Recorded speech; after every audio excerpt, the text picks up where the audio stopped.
नमस्कार, पेश है न्यूज रफ्तार से। जनता दल यूनाइटेड के नेता नीतीश कुमार ने बुधवार को बिहार के मुख्यमंत्री के तौर पर शपथ ली। राष्ट्रीय जनता दल के नेता तेजस्वी यादव ने भी शपथ ली। तेजस्वी यादव को उप मुख्यमंत्री बनाया गया है।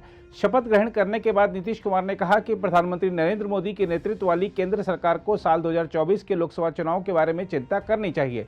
नीतीश ने बीजेपी पर निशाना साधते हुए कहा कि उनकी तरफ से जेडीयू को हराने की कोशिश हुई। हम तो मुख्यमंत्री बनना भी नहीं चाहते थे, दबाव बनाया गया, क्या क्या हुआ वो आप लोग देख रहे थे।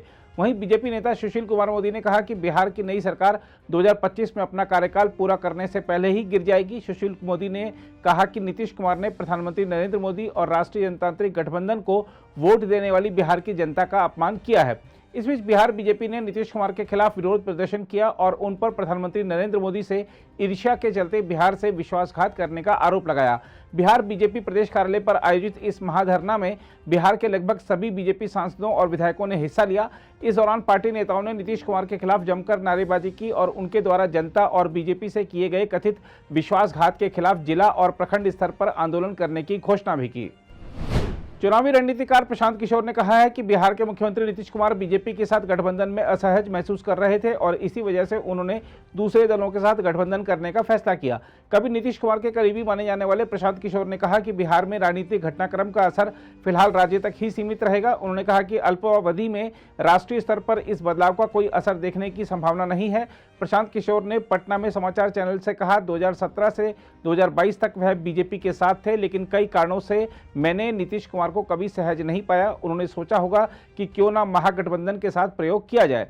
वहीं राष्ट्रवादी कांग्रेस पार्टी के प्रमुख शरद पवार ने बीजेपी पर अपने क्षेत्रीय सहयोगियों को धीरे धीरे खत्म करने का आरोप लगाया और बीजेपी से नाता तोड़ने के बिहार के मुख्यमंत्री नीतीश कुमार के फैसले का समर्थन किया। महाराष्ट्र में पुणे जिले के बारामती में पत्रकारों से बातचीत में शरद पवार ने दावा किया कि बीजेपी यह योजना बना रही थी कि शिवसेना को कैसे कमजोर किया जाए और उसने पार्टी में फूट डाल दी। उन्होंने दावा किया कि बीजेपी के राष्ट्रीय अध्यक्ष ने हाल ही में अपने संबोधन में कहा था कि क्षेत्रीय दलों का कोई भविष्य नहीं है और उनका अस्तित्व नहीं रहेगा। पैगंबर मोहम्मद के बारे में की गई कथित अमर्यादित टिप्पणी मामले पर सुनवाई करते हुए सुप्रीम कोर्ट ने बीजेपी की निलंबित प्रवक्ता नुपुर शर्मा के खिलाफ सभी एफआईआर को एक साथ जोड़ दिया है और उसे जांच के लिए दिल्ली पुलिस को भेज दिया है। इसके साथ ही नुपुर शर्मा को राहत देते हुए सुप्रीम कोर्ट ने जांच पूरी होने तक नुपुर शर्मा को गिरफ्तारी से अंतरिम संरक्षण भी प्रदान किया है। गौरतलब है कि नुपुर शर्मा के खिलाफ देश के कई भागों में एफआईआर कराई गई थी। बीजेपी अध्यक्ष जेपी नड्डा ने उत्तर प्रदेश में पार्टी के संगठन महासचिव सुनील बंसल को राष्ट्रीय महासचिव नियुक्त करते हुए उन्हें पश्चिम बंगाल, तेलंगाना और ओडिशा का प्रभारी बनाया है। सुनील बंसल को संगठन के कामों में दक्ष माना जाता है और उनके रहते ही बीजेपी 2017 और 2022 का उत्तर प्रदेश विधानसभा चुनाव भारी बहुमत से जीतने में सफल रही थी। पश्चिम बंगाल, तेलंगाना और ओडिशा ऐसे राज्य हैं जहां बीजेपी की सरकार नहीं है, लेकिन पार्टी प्रयास कर रही है कि यहां उसे सत्ता मिले। तेलंगाना में अगले साल विधानसभा चुनाव होने हैं और ओडिशा में 2024 में विधानसभा चुनाव होंगे। ऐसे में बीजेपी का प्रयास है कि चुनाव से पहले संगठन को इन राज्यों में मजबूती प्रदान की जाए। इसलिए सुनील बंसल को यूपी की जिम्मेदारी से मुक्त करते हुए अधिक चुनौतीपूर्ण जिम्मेदारी दी गई है। केंद्र ने राज्यों तथा केंद्र शासित प्रदेशों से आग्रह किया है कि वे राष्ट्रीय नायकों के प्रति कृतज्ञता व्यक्त करने के लिए हर घर तिरंगा अभियान के तहत स्वतंत्रता दिवस पर लोगों को अपने घरों पर राष्ट्रीय ध्वज लगाने के लिए प्रोत्साहित करें।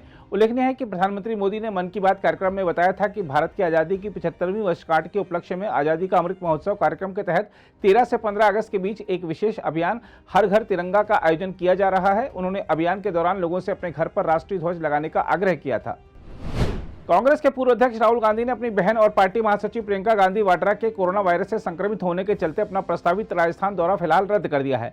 राहुल को अलवर के तिजारा में कांग्रेस कार्यकर्ताओं के एक प्रशिक्षण कार्यक्रम को संबोधित करना था। सूत्रों का कहना है कि बहन प्रियंका गांधी और पार्टी के कुछ अन्य पदाधिकारियों के कोरोना वायरस से संक्रमित होने के कारण राहुल गांधी ने फिलहाल राजस्थान नहीं जाने का एहतियातन फैसला किया है।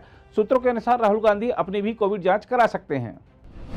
पंजाब और हरियाणा उच्च न्यायालय ने मादक पदार्थ मामले में बुधवार को शिरोमणि अकाली दल के नेता विक्रम सिंह मजीठिया को जमानत दे दी।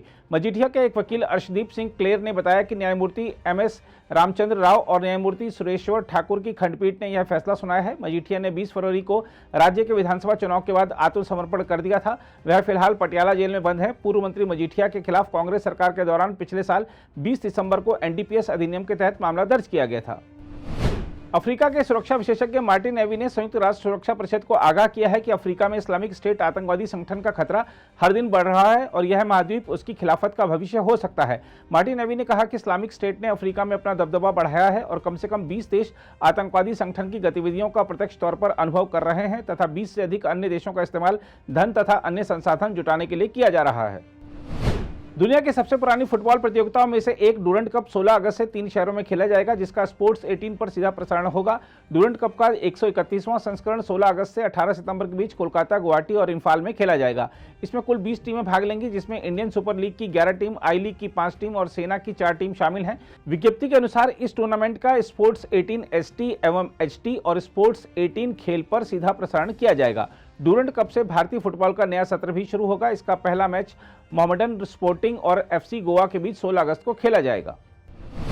उतार चढ़ाव भरे कारोबार में घरेलू शेयर बाजार बुधवार को लगभग स्थिर बंद हुए। IT और रियल्टी कंपनियों के शेयरों में मुनाफा वसूली ने धातु और तेल और गैस शेयरों में लाभ को बेअसर किया। 30 शेयरों पर आधारित सेंसेक्स 35.78 अंक यानी 0.06% की गिरावट के साथ 58,817.29 अंक पर बंद हुआ।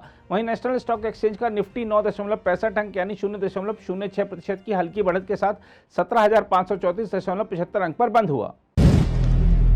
अगर आप भी लेना चाहते हैं देश दुनिया की तमाम जानकारी तो आज ही सब्सक्राइब करें हमारे चैनल को। साथ ही नीचे दिए बेल आइकन को जरूर दबाएं ताकि हर अपडेट आप तक पहुंच सके।